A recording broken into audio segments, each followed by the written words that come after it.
The document lies untouched on your desk. It was part of the 30-page benefits packet given to you by the HR department on your very first day, right amidst a whirlwind of new information, discussions about health coverage and retirement plans. Among the many details, there's an additional page focused on life insurance. You quickly skim over it and dismiss it entirely, not taking the time to read a single word. At 23 years old, you have just signed your first apartment lease and have $2,400 in your bank account.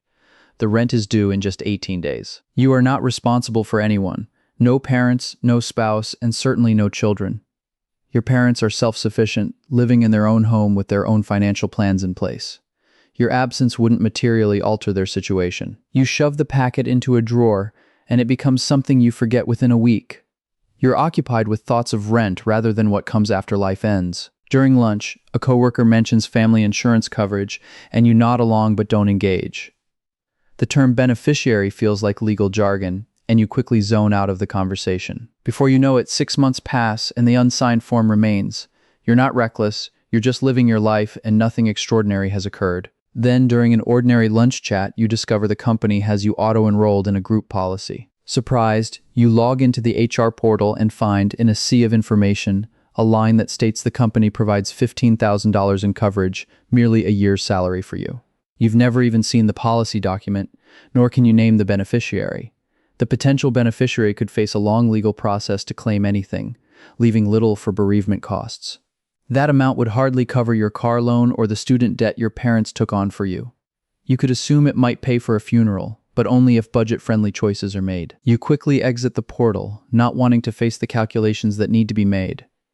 The reality of insurance feels overwhelmingly adult, and you're still locked in the mindset of being financially independent. But that will soon change. A casual dinner conversation with your partner about life insurance lingers in the air. Your partner's gaze makes you feel the weight of unspoken questions. That evening, you turn to the internet and open multiple tabs, learning about various policies. The terms term, whole, and universal all seemingly promise different things but only confuse you further. The term policy is cost-effective but temporary, while whole life is pricier and builds value over time. The differing opinions online create a cloud of uncertainty.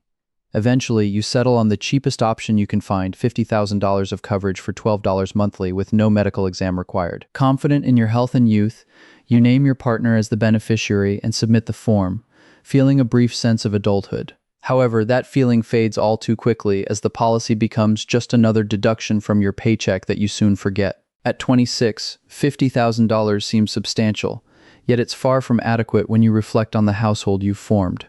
One quiet Tuesday night, your life shifts dramatically as you hold something impossibly tiny and delicate in your hands. Overwhelmed with exhaustion and fear, you don't think to reach out to your insurance agent just yet. Instead, it takes 3 weeks for you to make that call, and by then the financial picture has evolved. That $50,000 of coverage feels like a mere joke.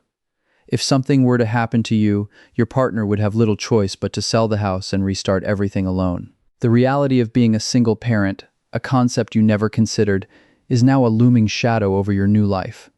When you finally sit down with an insurance agent, the environment is bland, with stark walls and harsh lighting. As the agent runs numbers, you readily sign up for a 20-year term policy worth $250,000, a hefty increase. You don't hesitate. The thought of leaving your child with nothing weighs more heavily than any concerns over cost. You exit with a different kind of burden on your shoulders, no longer just an individual but part of a family unit. That night, you cradle your child a little longer, knowing that your new policy represents a binding promise. Soon after, your family grows with the arrival of a second child. Your home is now filled with the lively energy of 4. Amidst the hustle of life, you sit down one Sunday night to meticulously plan your finances like never before, laying everything out in a spreadsheet: mortgage, childcare, college savings. You quickly realize that $250,000 in coverage isn't nearly sufficient. Without hesitation, you double the coverage to $500,000, keeping costs minimal while ensuring security. You even expand coverage to your spouse, understanding that the value of unpaid labor is considerable.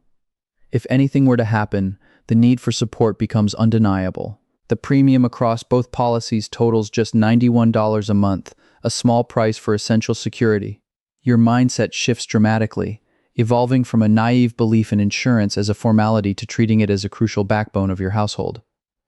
You're not just making a purchase, you're installing a safety net. You compile a fireproof folder containing policies, a will, and other critical documents, and you keep it hidden away, yet you know exactly where it is.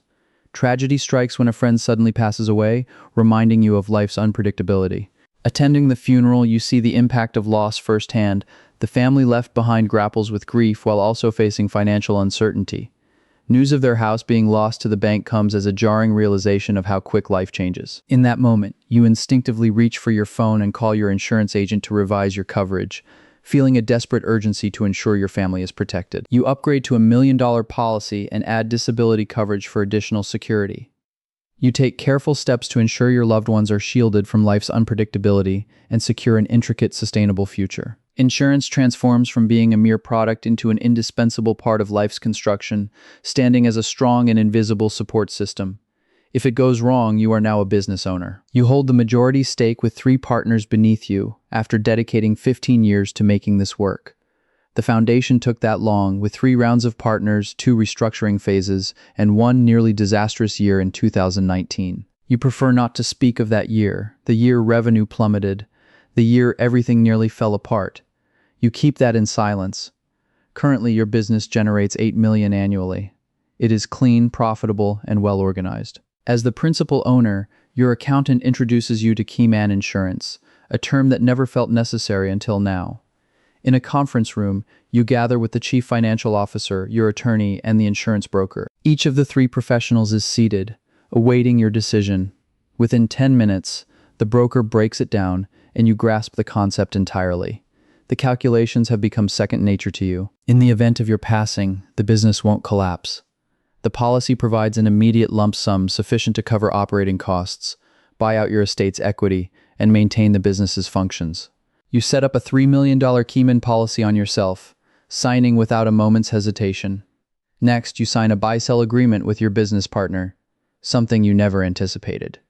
Cross policies will fund this arrangement. You hold a $2 million policy on your partner, and vice versa.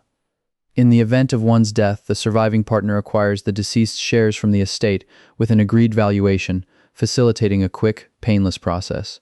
You avoid complications with grieving spouses over company valuations, avoid lengthy legal disputes. It's all neatly managed. At this point, insurance is not merely about personal finance.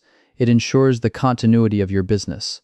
Understanding this distinction is crucial. If you happen to pass on a Tuesday, your business carries on seamlessly by Wednesday.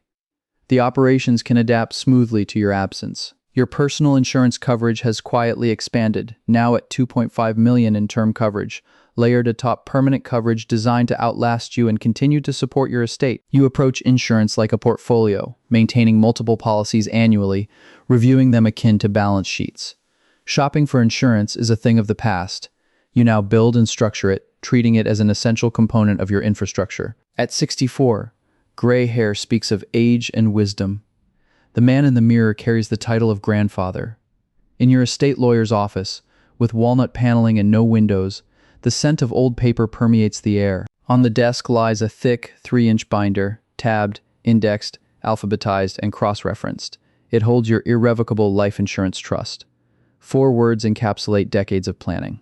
Your $5 million permanent policy has transitioned from your name into the ownership of the trust. The trust stands as the beneficiary with your children as its beneficiaries. While on paper you no longer possess the policy, this detachment is vital.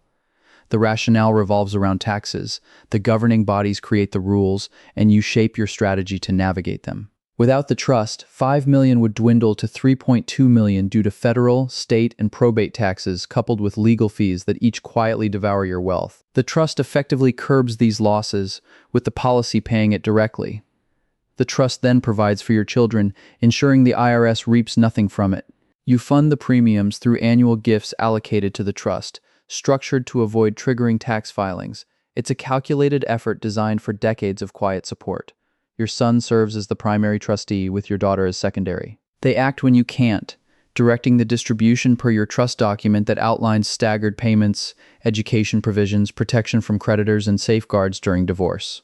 Through careful planning, you have delineated what your assets will achieve for 50 years after your passing. This has evolved from mere insurance to estate engineering, a discipline with its own unique vocabulary and patience. You've invested 40 years in building your business and even longer in your family, ensuring that both thrive in your absence. The final act is to secure that nothing is lost, neither to lawsuits, nor divorce, nor excessive taxes. You close the binder and sign where prompted by your lawyer. Your signature remains steady, though your hand feels older. You have transformed into your own entity, a framework, a legal architecture that will endure well beyond your lifetime. Exiting into the cold air of the parking lot, the light is dim, and the moment feels subdued. You do not feel triumphant, nor do you perceive yourself as wealthy. Rather, you feel like a man who has simply completed his paperwork. At this moment, a 23-year-old is seated in a conference room attending their first day of new hire orientation. Human Resources hands over a 30-page benefits packet. The new hire peruses it absent-mindedly, noticing health insurance, dental, and a 401k, all listed, with life insurance mentioned toward the back. Once again, it is a page that goes unnoticed. Relationships are yet to be forged. The term beneficiary holds little significance. Yet the architect who has crafted the trust, the business, the insurance framework began in this very setting. 4 decades of growth encapsulated neatly. The packet goes into a bag, which is then thrown over the shoulder as orientation marches on with discussions about free lunch. The new hire perceives this as a simple matter of paperwork. However, it truly reflects who relies on you. Before you leave, don't forget to subscribe to Billy Finance. Thank you for watching, and feel free to share your thoughts in the comments below.